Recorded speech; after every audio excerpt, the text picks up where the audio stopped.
Today is December 22nd, 2025. You're listening to the Exchange Daily, built for CIOs, CISOs, CTOs, and public sector and enterprise tech leaders who need the signal, not the noise.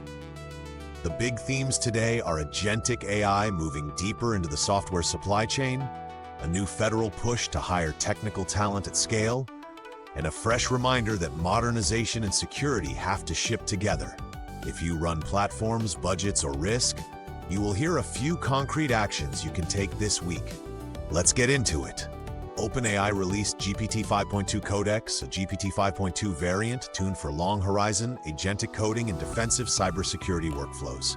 For technology leaders, this is a productivity unlock, but it's also a governance moment, because the fastest code is not always the safest code.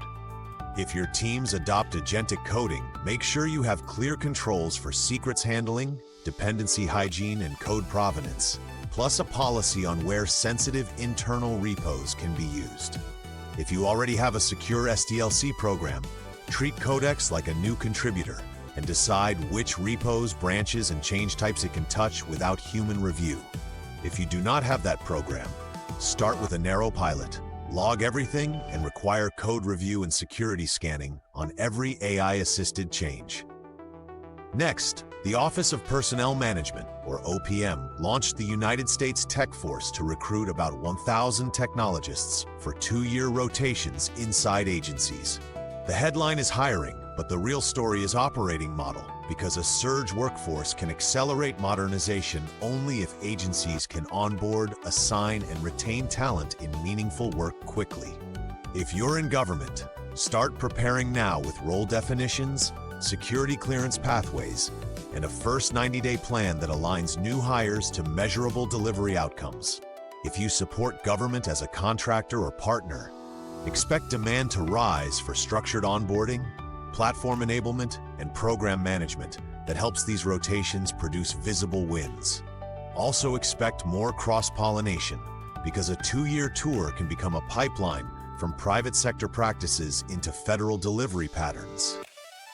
Turning to cyber defense, the Cybersecurity and Infrastructure Security Agency, or CISA, and partners released an update to the Brickstorm malware analysis report. These updates matter because they often contain detection artifacts and practical guidance that can immediately raise your odds of catching an intrusion early. CISOs should treat this as a hunt and validate event, not a read and file event, because you want to know your visibility is real before you need it.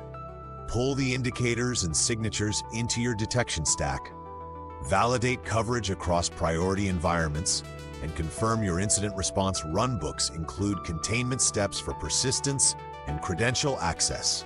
If you're doing a tabletop exercise this week, measure time to triage and time to isolate, because that is where most organizations lose days they do not have.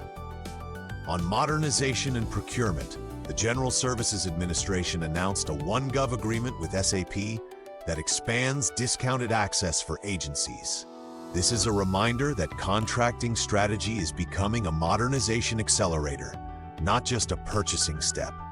For CIOs and CFOs, the opportunity is to shorten cycle time and reduce unit cost, but you still need disciplined governance so you don't recreate a brittle, customized enterprise resource planning footprint. If you're planning ERP work, use procurement leverage to standardize processes first, then modernize the platform, and finally optimize with analytics and automation. If you jump straight to tooling, you often end up paying modern prices to keep old complexity. The best outcomes come when procurement, security, and process owners agree on the minimum viable standard before implementation begins. The FAA modernization story is another example where the hardest part is not the technology choice, but the sequencing and the risk management. FedScoop reports that FAA leadership is rallying support for funding that would help move workloads to the cloud as part of air traffic control modernization. Mission-critical systems demand uptime and safety, so the lesson for any large enterprise is to modernize in slices, prove reliability, and keep rollback plans real, not theoretical. If you're running in similar critical environments, require reliability test gates, run game days, and ensure telemetry and incident response are mature before you migrate the next slice. Funding narratives should connect investment to risk reduction and continuity, because those are the decision criteria when the mission cannot pause. This is where program governance and engineering discipline either compound into momentum or collapse into delays.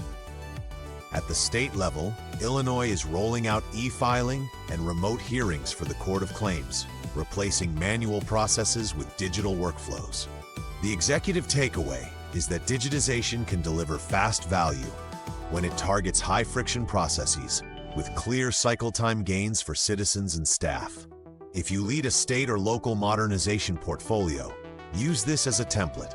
Start with a service that has measurable delays, simplify the workflow, and build identity and records retention in from day one.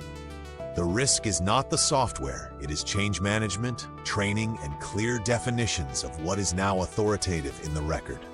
If you want quick wins, pick one workflow, instrument it, and publish a before and after metric so the organization sees the impact. That's how you earn budget and trust for the next tranche of modernization. Finally, the Government Accountability Office published GAO 26-107-895, focused on financial management, shared services, and the federal marketplace approach. The report highlights progress, but it also points to the practical challenges that slow adoption, like awareness, changing requirements, cross-functional coordination, and funding. For leaders, the key question is where shared services should be mandatory standardization versus where flexibility is needed for mission outcomes. If you're in a CFO and CIO partnership, map what can be standardized now, define a narrow exception process, and align budgets early so adoption is not voluntary in theory, but impossible in practice. The shared services model works best when the service catalog is clear, onboarding is fast, and performance metrics are transparent. If you want better audit posture and lower operations cost, this is the path, but it requires governance that is both firm and pragmatic. That's the exchange for today. If you want the source links and a clean set of show notes you can forward to your team, check the companion post. If you want to be part of how this newscast is built, reach out at podcasts@metaresolutions.com. Thanks for listening to today's Exchange Daily. We'll talk tomorrow.